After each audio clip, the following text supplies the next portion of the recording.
नमस्कार। काफ़ी ज़्यादा महत्वपूर्ण वीडियो आज हम आप लोगों के लिए लेकर आए हैं।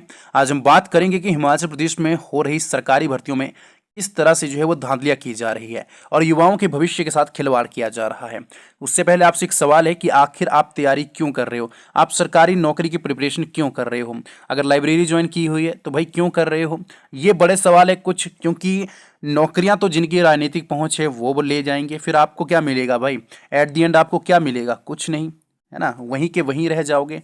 मैं डिमोटिवेट नहीं कर रहा हूँ, मैं सच्चाई से रूबरू करवा रहा हूँ कि व्यवस्था परिवर्तन कैसा हो गया है हिमाचल प्रदेश में, वो बता रहा हूँ।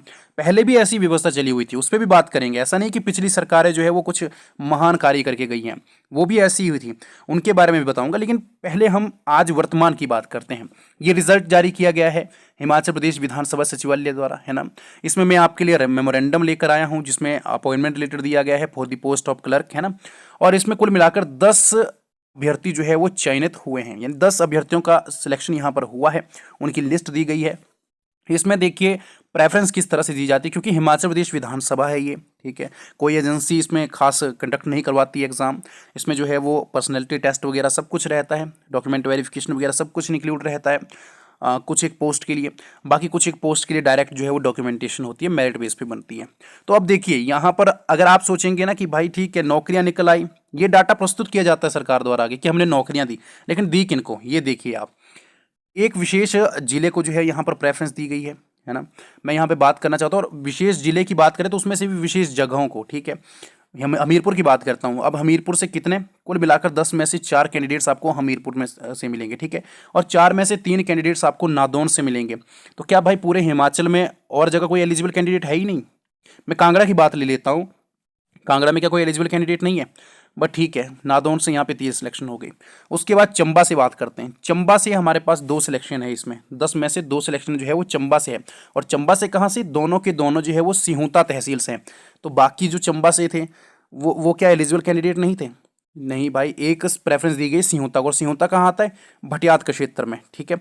और भटियात का क्षेत्र जो विधानसभा है वो आप जानते ही हैं, मैं ज़्यादा इसमें बात नहीं करना चाहता हूँ, है ना। किसके अंतर्गत आती है ये भी आप जानते हैं, ठीक है। तो सिहुंता रह गया, सिहुंता से 2 कैंडिडेट्स हैं, तहसील सिहुंता से। नादौन से 3 कैंडिडेट्स हैं, हमीरपुर से टोटल 4 हो गए, ठीक है। इसके बाद अगर हम अन्य ज़िलों की बात करेंगे तो उस अन्य ज़िलों में भी जो कुछ ये तरह से पैटर्न फॉलो किया गया है, ठीक है। सिरमौर की बात करते हैं तो सिरमौर से 2 कैंडिडेट्स यहाँ पर सिलेक्शन हुई है, ठीक है। इसके अलावा अगर हम स्पीति की, लाहौल स्पीति से भी हुई है। तो कुल मिलाकर देखिए मंडी से भी हुई है, सरकाघाट से।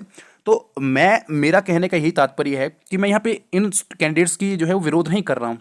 मैं इनको ये नहीं कह रहा हूँ कि ये धांधली जो है वो करके यहाँ पे सिलेक्शन हुई है, ऐसा नहीं कह रहा हूँ।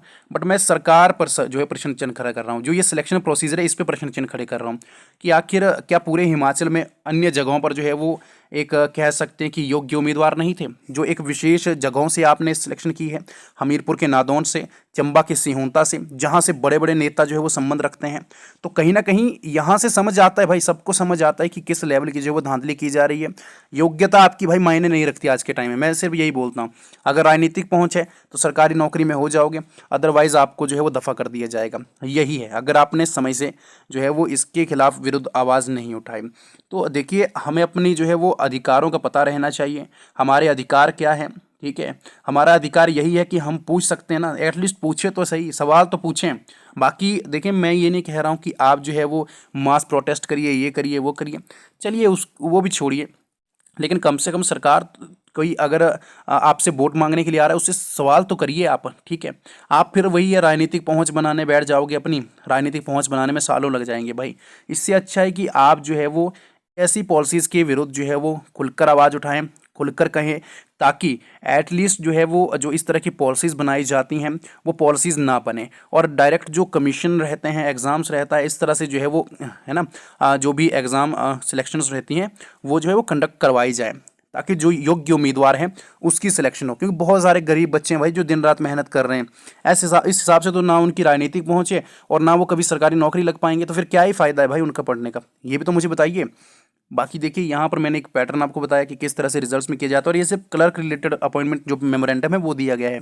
बाकी इसमें जो अन्य वैकेंसीज थी वो भी तो है, और नंबर ऑफ कैंडिडेट्स ने इसके लिए अप्लाई किया हुआ था तो बाकी कैंडिडेट्स तो इसमें सिर्फ कह सकते हैं मुखदर्शक बन के रह गए, उनका तो कुछ इसमें रोल ही नहीं रहा, क्योंकि ये पहले ही फाइल पहुंच जाती है जो विधानसभा की रहती है।